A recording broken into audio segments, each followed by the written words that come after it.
Hey everyone, welcome back to another episode of the Brawn Body Health and Fitness Podcast. Today I'm joined by Tessa Grossman, and this episode really combines Tessa's background of sociology and sports psychology with her current role in strength and conditioning with high-level football players and other athletes. So we kind of blend a little bit of sociology, a little bit of sports psychology, and a little bit of strength and conditioning all into one episode today. And we discuss a lot of things that I feel like are not often discussed. So I know you're going to love the episode today. Enjoy. Tessa, welcome to the podcast. I'm super excited to work with you today. Thank you so much for being here. Thank you for having me on. I'm stoked to be here. So for people who might not, recognize your name, or maybe they don't realize that, you're one of a very few female strength coaches working at the D1 level. And not only that, but you recently finished an internship with the New York Jets, I believe. Would you mind filling them in a little bit about who you are and all the amazing things that you've been doing? Yeah, so my name is Tessa Grossman. I'm from San Diego, California. Grew up down there my entire life. I went to Dartmouth College and I played softball for them. I played all 4 years and then did my undergraduate degree in sociology, actually.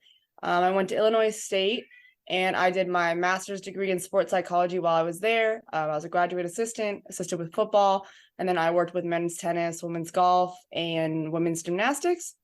From there, I actually did a 3-week internship with the Falcons during training camp, and they helped me apply for the position at Middle Tennessee State. So when I was first at Middle Tennessee State, when I first got hired on, I was Olympic only. So I came in, I was hired on to do women's basketball, volleyball, and women's soccer. After being there for about a year, I was helping out with the football side just because that's something that I enjoy and something I wanted to still be a part of, even though it wasn't on my slate of sports. And from there, we ended up having our assistant director position open, and I was asked to move over. And so I got promoted after being at Middle Tennessee State for a year. So now I just work with football and women's basketball. And as you said earlier, I just got back from a 6-week internship with the New York Jets, where I was with them for all of training camp this year. Along the way, there's been a lot of other internship stops. I interned all the way throughout college. So I was with Cal football, I did Dartmouth football, I was with the Los Angeles Rams in 2018 as an intern. So I've gotten to be in a lot of really cool places. I'm very grateful.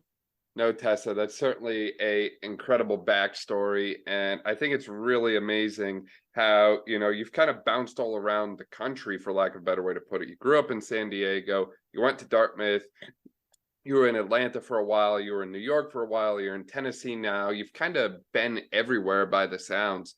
And I'd imagine that gives you a very unique outlook and perspective on things, just from being so many different places and seeing how so many different programs and systems operate.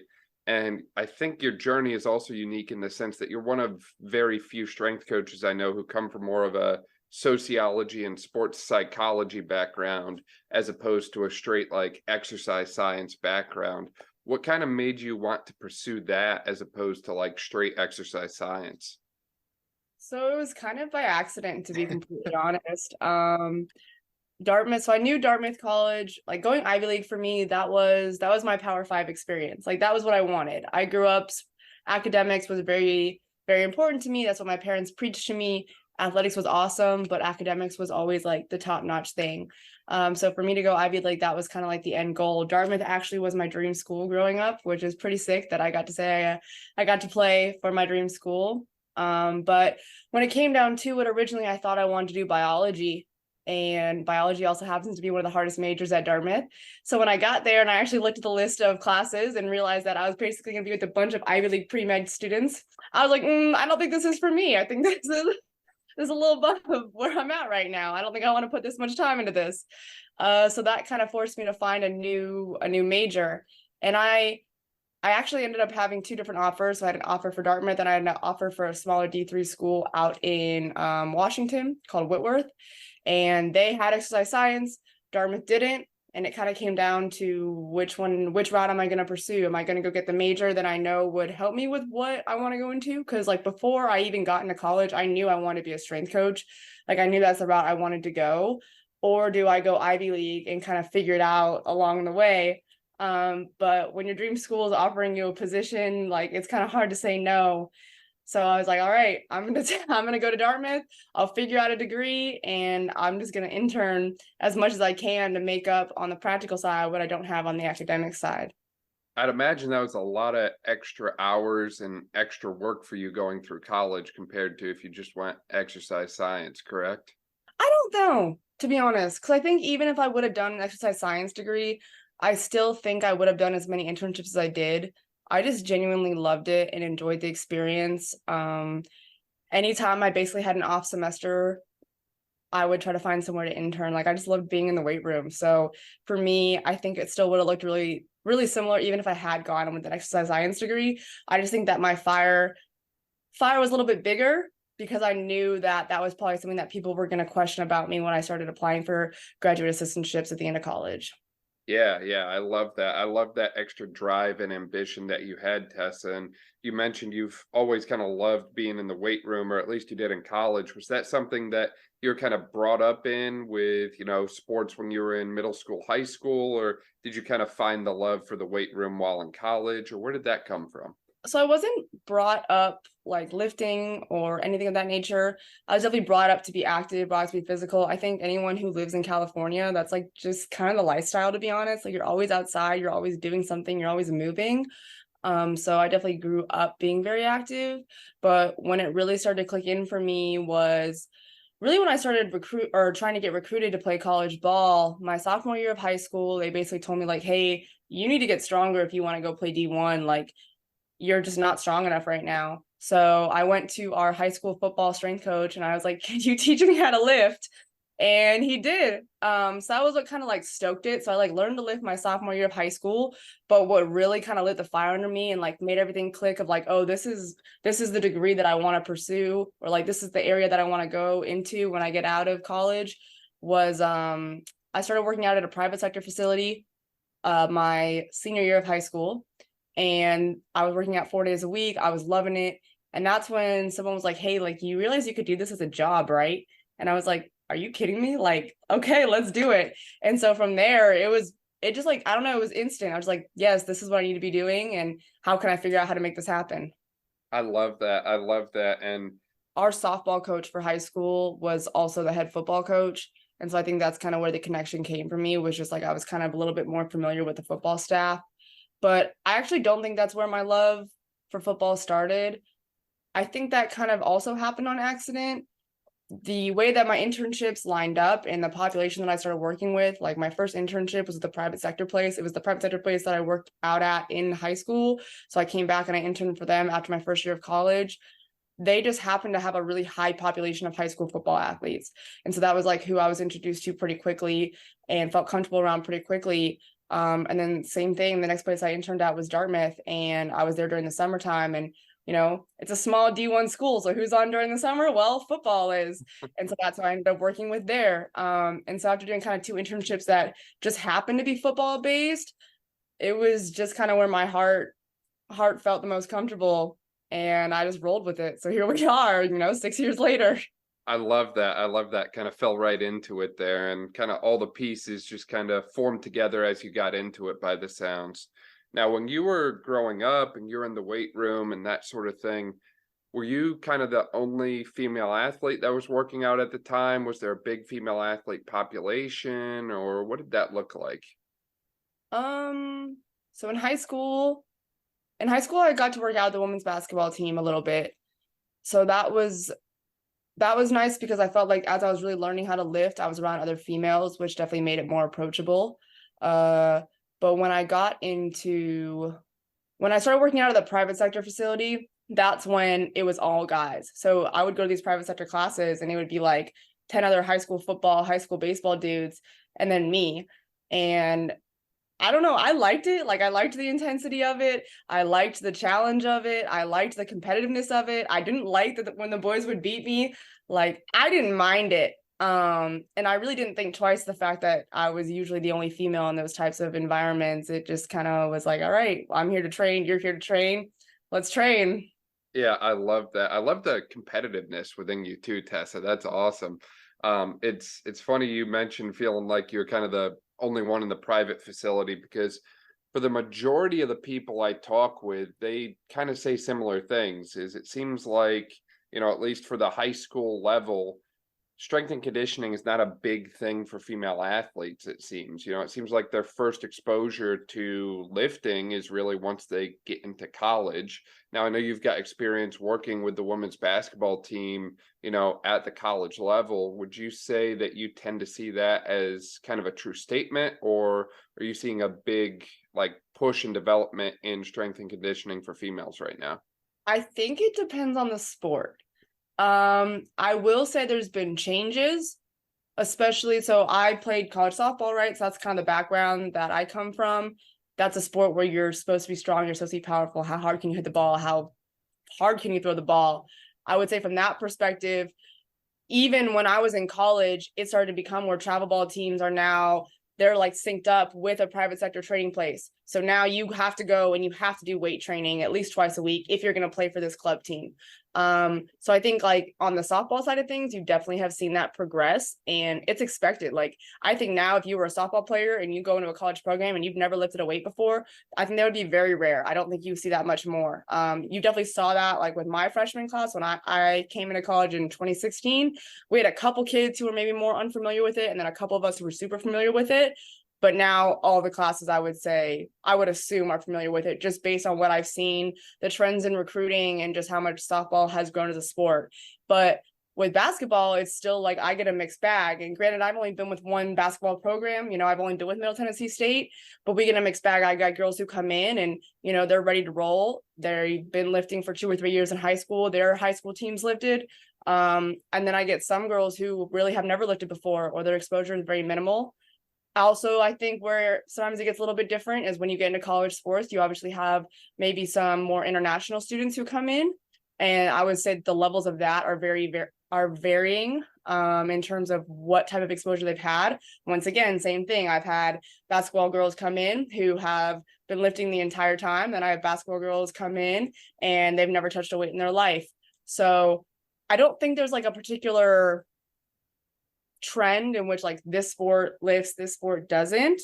I think there are sports where you could probably assume more, but it's still a very mixed bag. Yeah, what would you say roughly, if you had to guesstimate a percentage of athletes that you work with that are lifting versus not lifting when they start to work with you there? What would you say your rough percentage is? Oh, that's a tough question. Honestly, I'll probably shoot high. I'd say 80-85%. I would say most of them have some familiarity with some sort of weightlifting, whether it's something basic like push-ups and goblet squats, or I have kids who come in and they've been doing CrossFit. I think that's an interesting topic. CrossFit is something that kids love to do because it's fun. Their parents probably do it. It's competitive. I don't mind it as long as we're smart about it and we use it safely. But if that's how you're gonna get into training, I'm not mad at it, as long as, we pick our moments. Middle of the season, maybe not the time to go ham on CrossFit, but off season when you're at home in the summer and the option is don't work out or do CrossFit, do your thing, girl. Just come back in shape and come back healthy. That's funny. I love that. We can have a separate discussion on CrossFit at some point. Tessa, I think it's really interesting that you kind of spelled it out in the sense of there's a lot of exposure, but there's varying depths of exposure, if you will, where some people have a very shallow well of training and others have a very deep well of training, if you will, where some individuals are very well, versed in the world of lifting and the weight room and that sort of thing, and others, you mentioned push-ups might be their only exposure to it. So I think that's an interesting topic to get into. Why do you think we see that in female athletics? I don't have any stats to reference off the top of my head, but I feel like in general we see it more with female athletes than male athletes. Why do you think there's a disconnect, if you will, between training depth or intent of training in the female athlete world? Okay, I feel like there's a lot of layers to that question.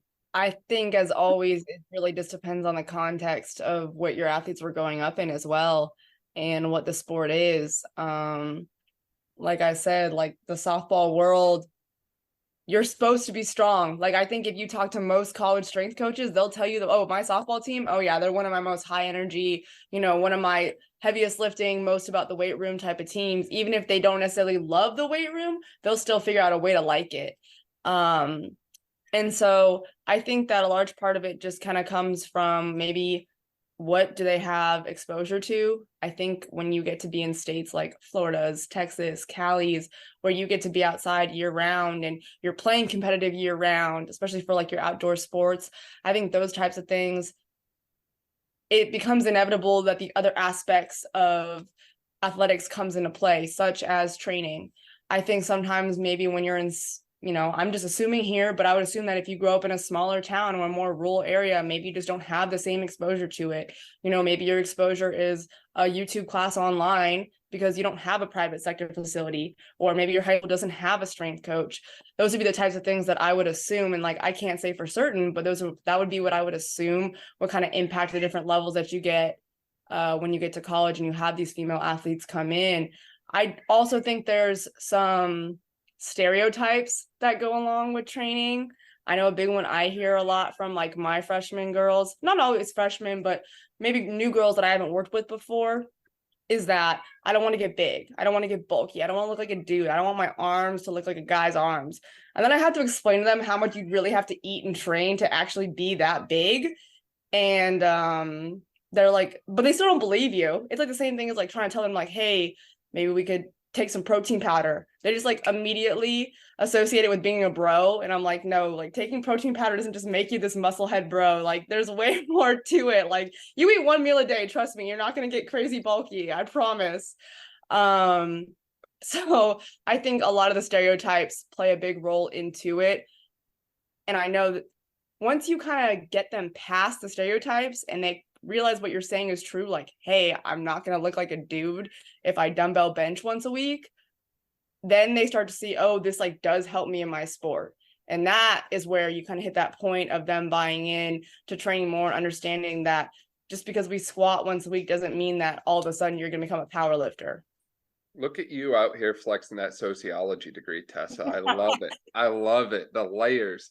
That's amazing. Yeah, I completely agree with you on the stereotype point as well, because from my eyes as a physical therapist, I treat a lot of female athletes. And this is not the case for all of them, but many of them, part of the reason they're seeing me is they don't have the nutrition in check, in the sense that they are training very, very hard in sport. They're throwing in extra runs and different things like that outside of sport to stay in shape. And then when I ask them about, their nutrition intake, and I'm not a dietitian by any means or anything like that, but the one girl the other day told me her breakfast was a cucumber, which I kind of had to search for a few words for, because there's almost no calories in that whatsoever. And she had a very big soccer game later that night. So I think that there's a huge conversation to be had about,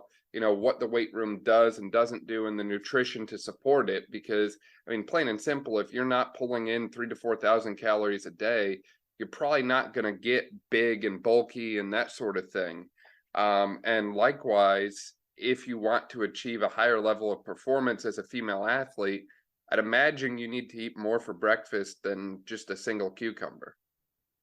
Yeah, and I think you brought another very interesting layer into training female athletes, and that is the diet side. And obviously, I want to preface this by saying I'm not a dietitian by any means. A lot of the information that I tell my athletes is information that I've either gotten from dietitians or I've done research on my own. But it's one of the hardest parts. And I would say, like, when I was an athlete, I ate like crap. I know this. Like, yeah, I would go to the dining hall and like I'd have my rice and chicken and I'd be healthy, great. But then I'd go study in the library for 3 hours. And then what would I do to the library? Oh, I'd go eat some mozzarella sticks. Or hey, I'm gonna get some ice cream. Like, yeah, it started off smooth, but by the end of the night, like it was a mess.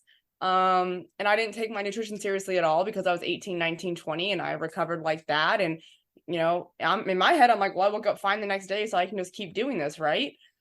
And it didn't click for me till after college. After college, that's when I started realizing, like, hey, my nutrition really matters. I'm 22 now. I can't just eat all this junk food and wake up feeling great the next morning, ready to roll. And that's when I actually like completely redid, or I guess that's like, I don't know, reassess what I was eating and change a lot of my eating habits. And I was like, wow, I feel so much better. Like, this is crazy. This is insane. And I try to preach what I went through to my female athletes all the time. Not even just my female athletes, but all of my athletes, female and male. And you try to preach it to them and you see them not always listen to it, but you can't even fault them because I know that someone preached this to me when I was 19 in college and I didn't listen. So yeah, it's tough. And you know, I sit down with each of my kids, each of my basketball girls at the beginning of the year, and we talk about goals, and nutrition goals is one of the things that we talk about. And I can't tell you how many girls I've had or female athletes I've worked with where they'll tell me, yeah, I eat one meal a day. Okay, what's that meal? Oh, I eat a Chipotle bowl. Oh, I eat a Chick-fil-A sandwich and fries. And I'm like, okay, and so we're eating a Pop-Tart for breakfast and then a Chipotle bowl at 6 p.m. and nothing else. And they'll be like, oh, well, sometimes I'll have like a bag of chips, or you know, I'll have some packs of gummies and from the locker room before practice. And I'm like, bro, like this is not enough. Like, but then you get into the sticky area. You get into the sticky area of females and weight. And that is a whole nother topic into itself. And I think that learning how to handle that, especially if you're a school that doesn't have a nutritionist on staff, if you're a strength coach for female teams, that's like definitely something you have to be aware of. And I think you have to learn how to just kind of be aware of how your athletes eat and what they eat and just like little signs, because you do get a lot of female athletes who will start to have eating issues or body issues. And obviously we're here to help, but those things will also harm their training and harm their performance in sport. Look at you flexing that sports psychology side now too, Tessa. Wow. No, I think you bring up a great point there. Is it almost seems like, and this is not my area of expertise by any means, but from what I see on clinical presentation, there's female athletes who almost don't eat at all, kind of like you mentioned. And then there's some who are, you know, eating a lot, but they're not eating like high quality foods. And I've almost personally developed a preference for the latter of the two, because look, when you're 18, 19 years old, like you mentioned, you can still eat the mozzarella sticks and be okay the next day. It's not like end of the world kind of thing. You know, you've got youth on your side. So I think that, you know, there's certainly an interesting conversation to be had about that in more depth. I might not be the best person to have that conversation though. As you mentioned though, nutritional status and caloric intake can have a drastic impact on someone's physical performance, whether that be in games or matches or in the weight room as well. And I'd imagine that you're probably tracking a number of different objective data points that would kind of look, kind of help you clue in whether or not an athlete is starting to overreach or overtrain a little bit, or I guess, you know, fall victim to that under recovery monster, for lack of a better way to put it. What kind of things are you seeing from a physical side that kind of clue you into, hey, maybe we've got some of those deeper issues from a under recovery side coming into the picture? I think a couple things. I do weigh my female athletes. When I started in college, I like went back and forth on this one. Just because I was definitely someone that when I'm very open about this. When I got out of college, I definitely struggled with some eating issues. I definitely had some disordered eating problems. And I had a hard time learning how to eat to just be a regular person and not eat to necessarily be an athlete anymore. I feel like when you're in college as a female, a lot of times you're just thinking about like, you know, this is what my body's job is. I'm supposed to hit the ball hard. I'm supposed to, you know, shoot threes. I'm supposed to do this, do that, be able to run up and down a field for 90 minutes. And then when you get out of college, all of a sudden it's like your body's not job or main responsibility is not to do that anymore. So how do I fuel now? Because now I'm not fueling for this thing that I just fueled my body for the last 15 plus years. So because of that, I'm very open with my kids about like kind of the process I went through in hopes that it'll help them. Because I've noticed that a big thing, like a lot of just from my own personal experiences, what I will try to look at in my athletes is weight.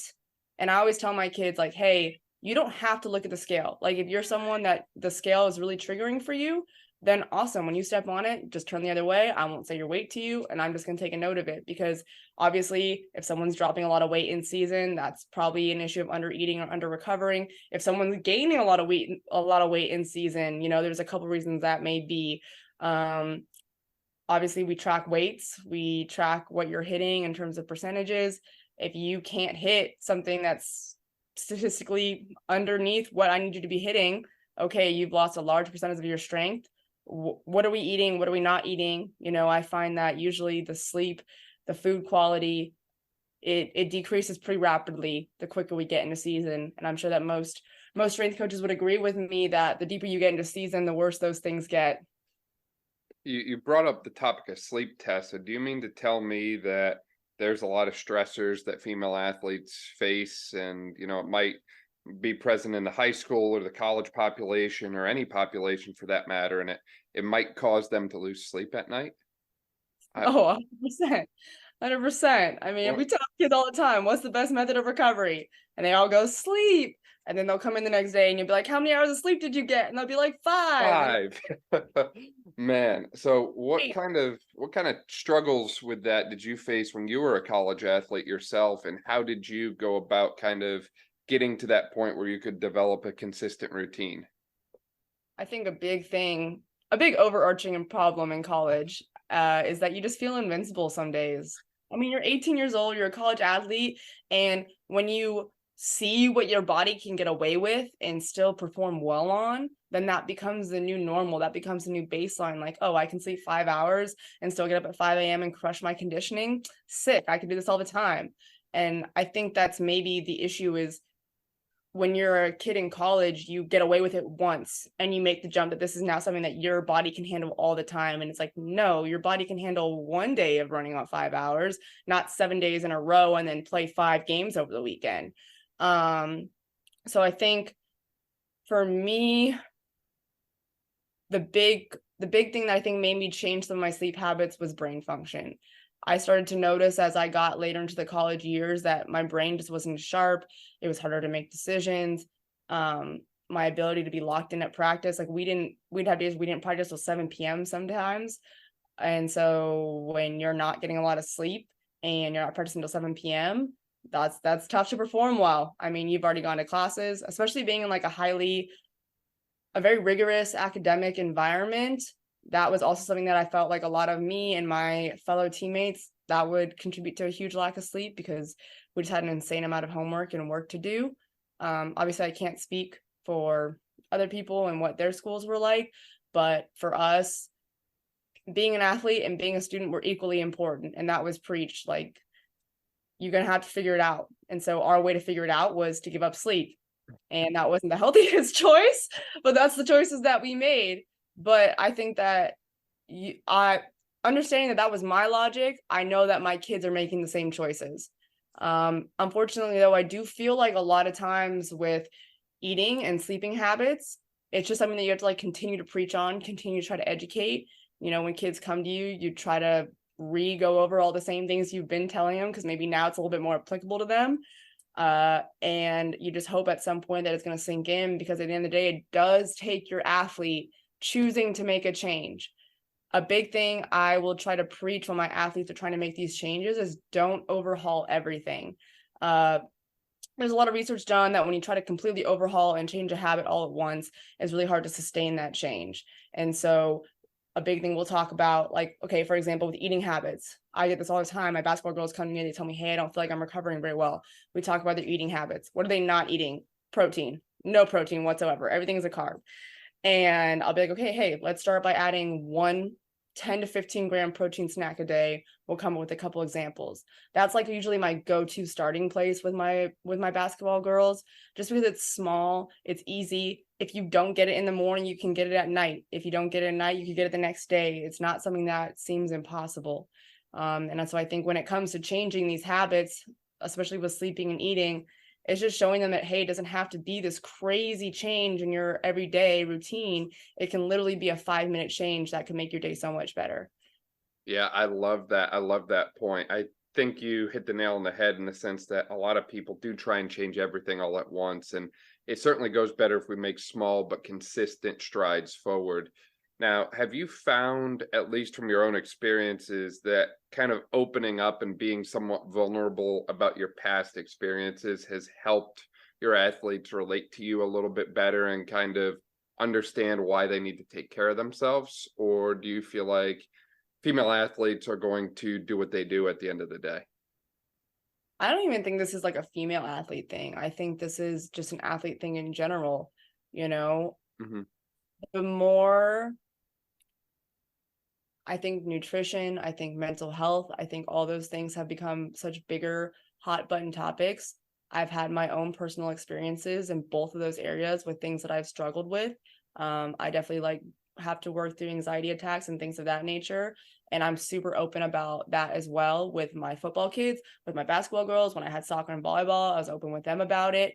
I'm open about it with other coaches that I work with, not in a way of like, this is like, such a big part of me, but just in a way of like, hey, yeah, like this is something I deal with sometimes, and this is how I deal with it. And these are the, ways I've learned to work through it in a positive way.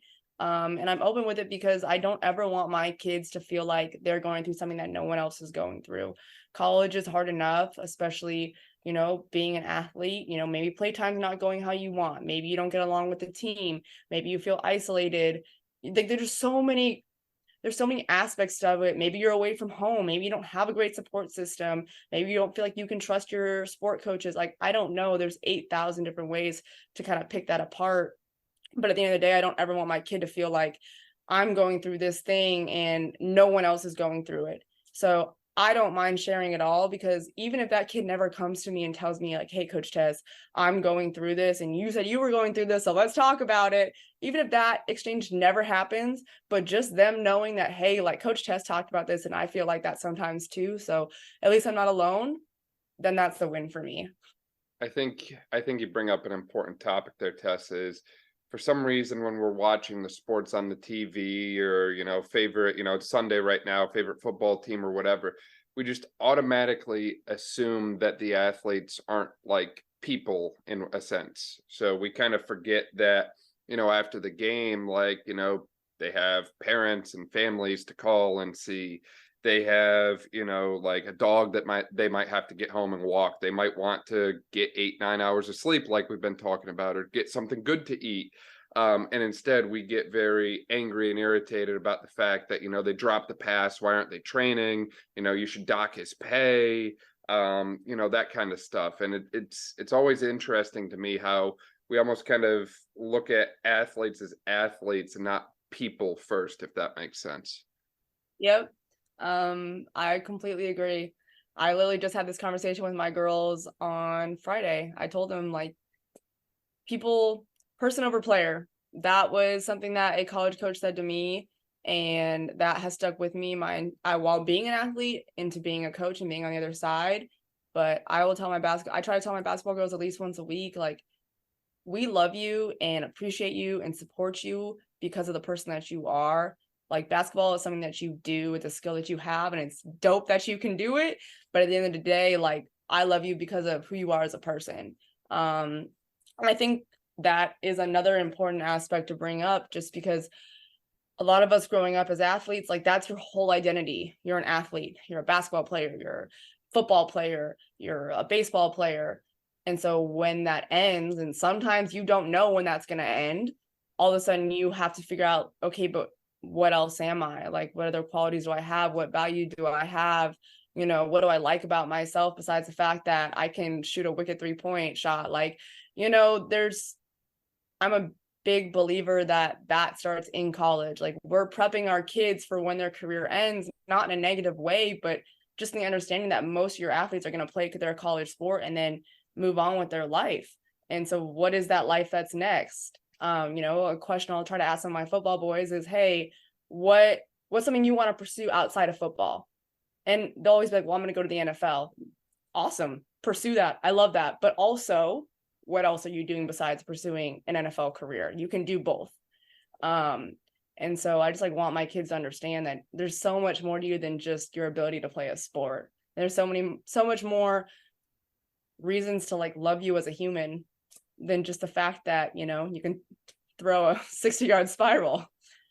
Right, exactly. And I think that sports actually does a great job of laying the foundation for success in those other things. And I'll take a step further, the weight room, especially the work that the athletes put in with someone such as yourself, Tessa, I think is extremely valuable for setting yourself up for success later in life. I think that what you do in the weight room is arguably the last standing thing of delayed gratification.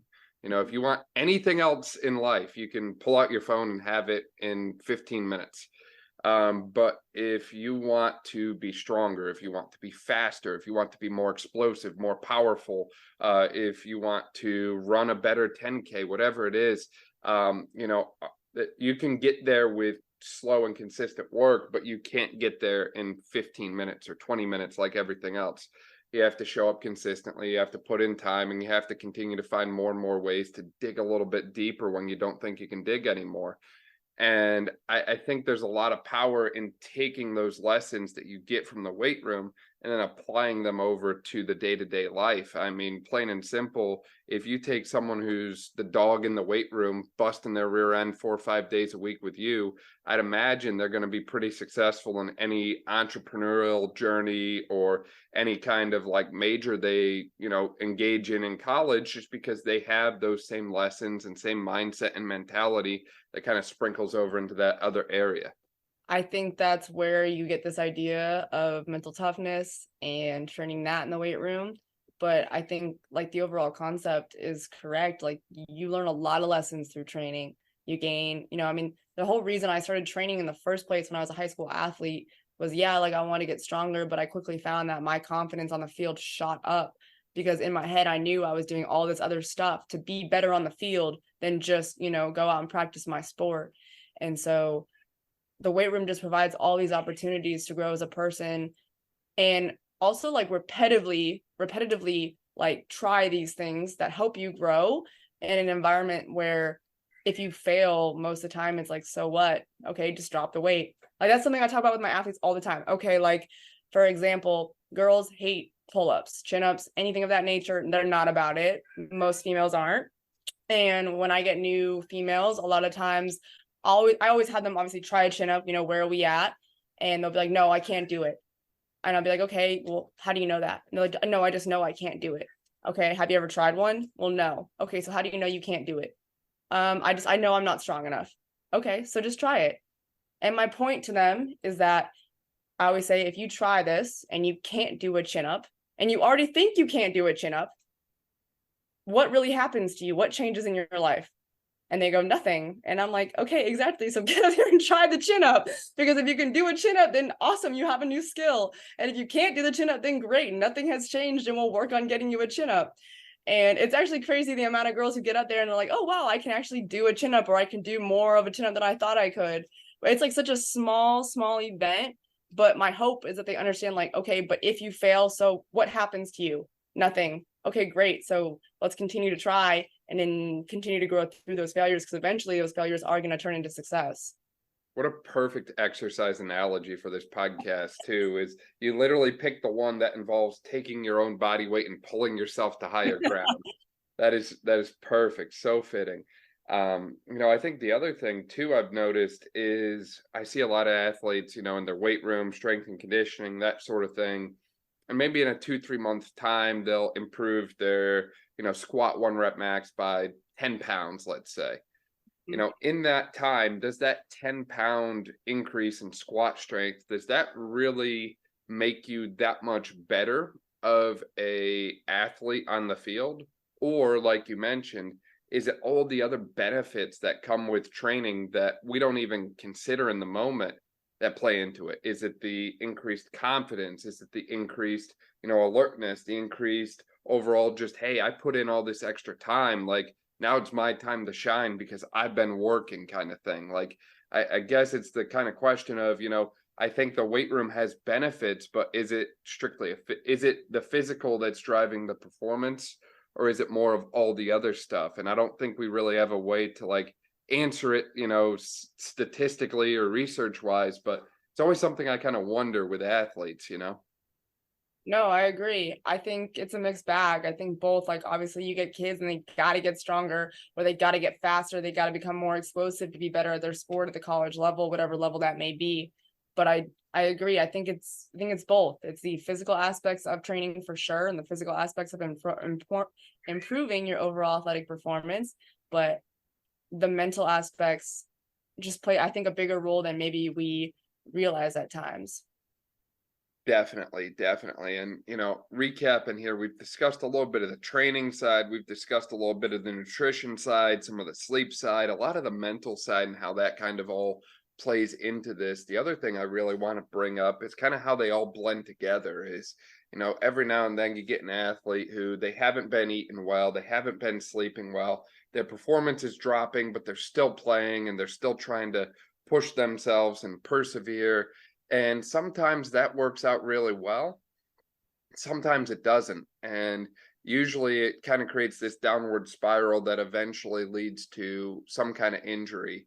And I think anytime you talk about the topic of sports, whether that's football or basketball or whatever, I think the ACL is the one that typically comes to mind for most people.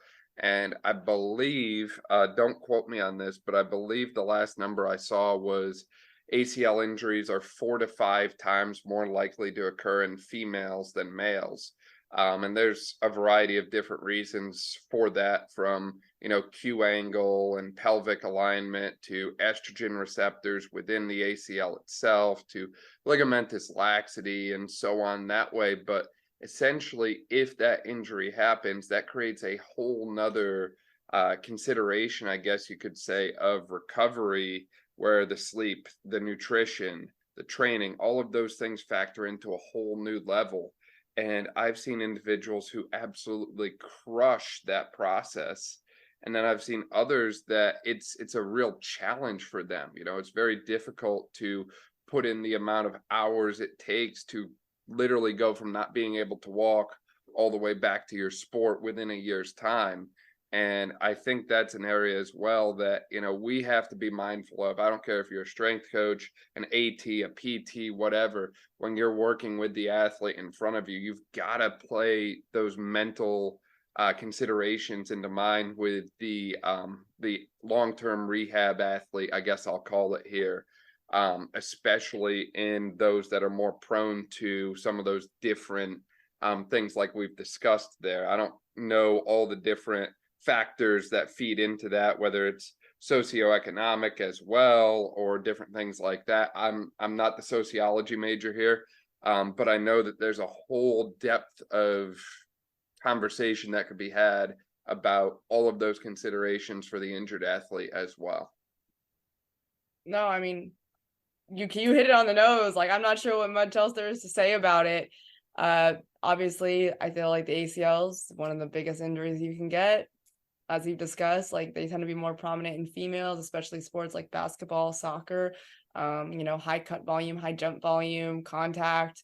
So it's always something that you have to consider. I've had girls on my roster who go through ACL, reconstruction, and I'm still very early in my career. So I would say like having athletes working back through that's maybe not something I've had a huge amount of experience with, just because I am still pretty early in my career.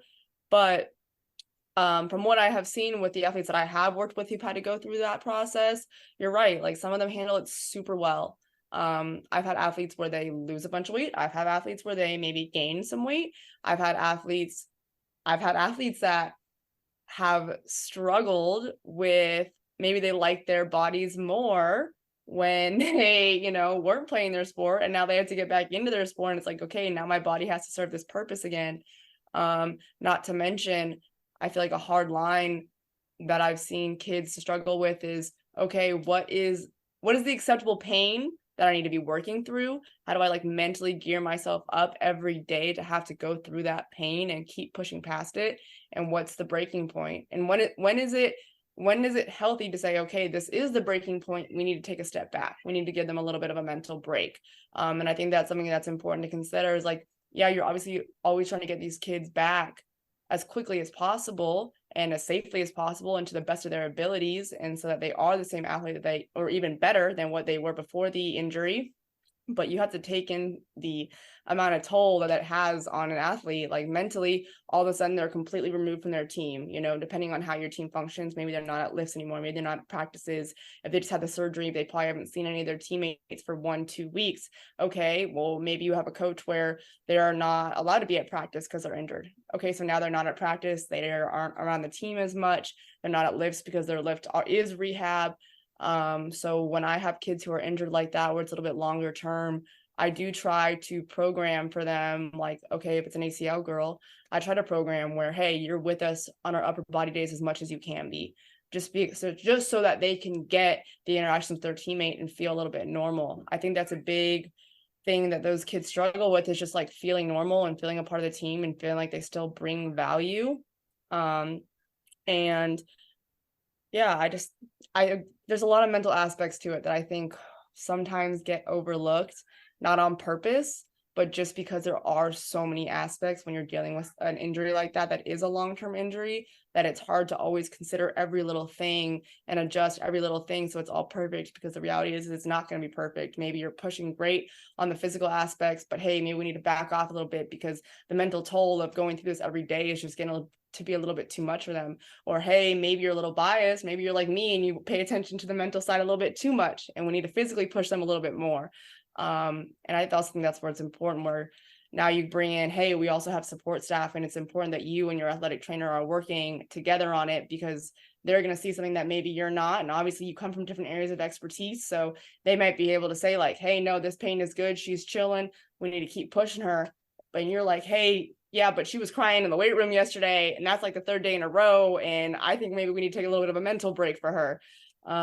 There's a lot to consider, and there's never like one perfect way to handle it either. You're just obviously trying to handle it the best you can, and then you learn from that, and you hope that the next time you go through it, you can handle it even better, or maybe recognize some of the signs a little bit sooner.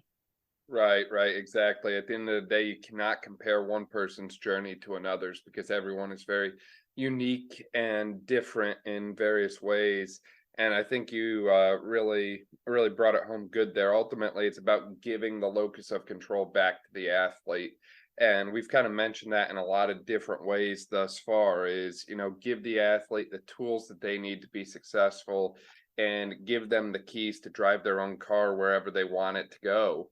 I think oftentimes we're very quick to recommend and tell people exactly what to do, but it's a question of, does the athlete even want to do that? And, in cases of injury where that locus of control is literally reset and flipped over, it can be a lot more difficult. But anything we can give people to do that kind of makes them feel a little bit more controlled over their situation, I think has value and benefit. I'm curious, Tessa, have you ever had to, face or come back from an injury yourself in your own athletic endeavors? I've been pretty lucky that nothing I've had to deal with has been too crazy. I had a dislocated finger that I had to get surgery on because no one could pop it back into place.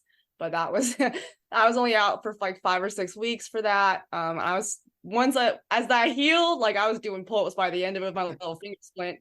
I would say I did have knee tendonitis, or what we think was knee tendonitis, in college. So I would get a lot of knee pain, especially when we would play on, maybe softer turf or stuff like that.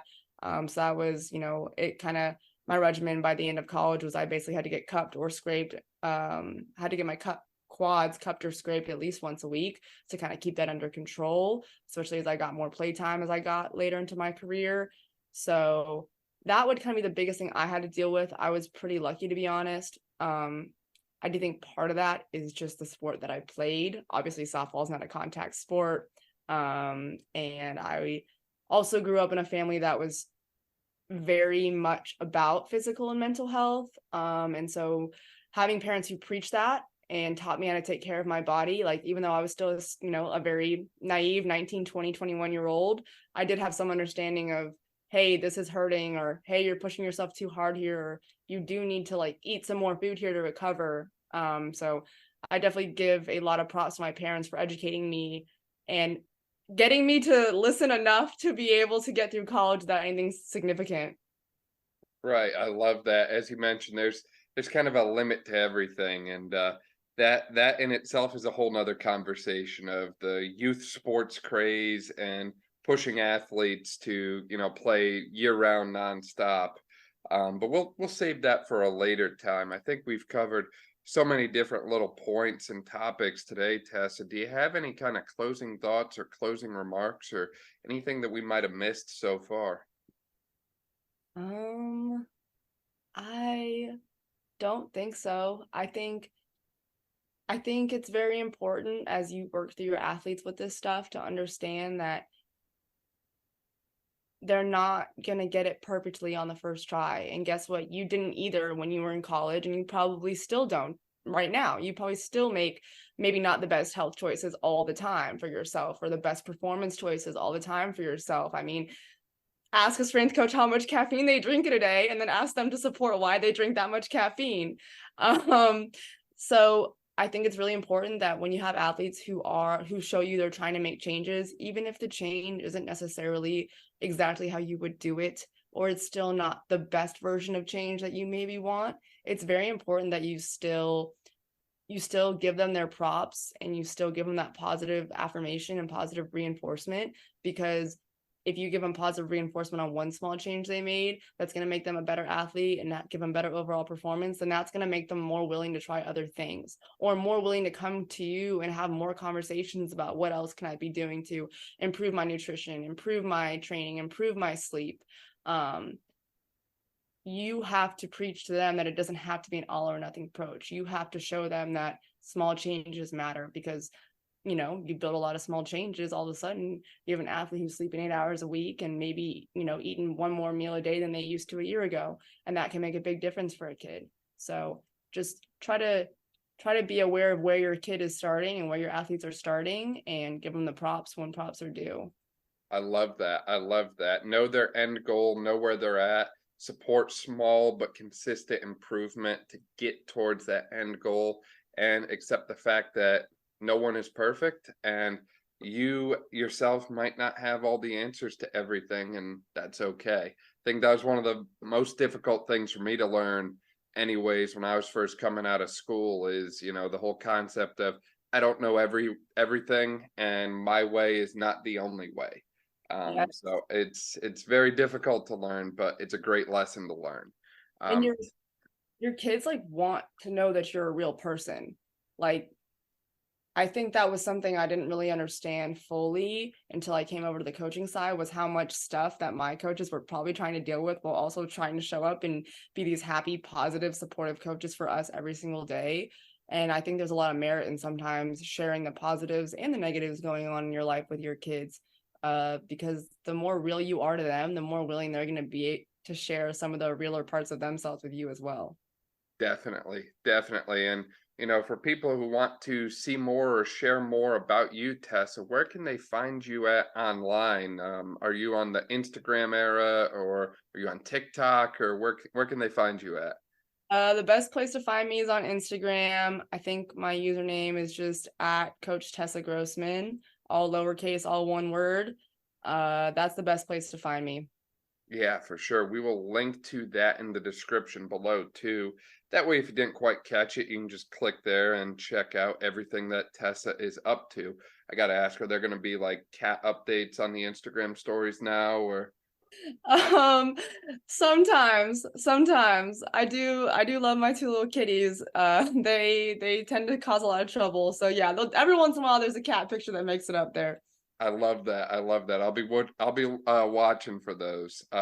Tessa, really appreciate your time today. Thank you for everything. Yeah, of course. Thank you for having me on. Hey everyone, I want to take a second and tell you all about AliRx. AliRx is a at-home food sensitivity and gut health testing panel. You order online and then receive and complete your test at home for food sensitivities. You then receive a custom report online through your member portal, and then receive personalized recipes and supplements that are catered to you based on your food sensitivities. If this is something that interests you, you can check out the link and description in my bio, and you can use the coupon code capital D, capital B, RAUN, capital RX, so D Brawn RX, at checkout to save yourself 20%. Thank you so much for listening to this episode of the Brawn Body Health and Fitness Podcast. If you liked this episode, please make sure to share it with a friend, subscribe so you don't miss any of our upcoming episodes, and leave a review. This way we can spread knowledge and motivation and help reach more people. Thank you again for listening, and I'll see you next time.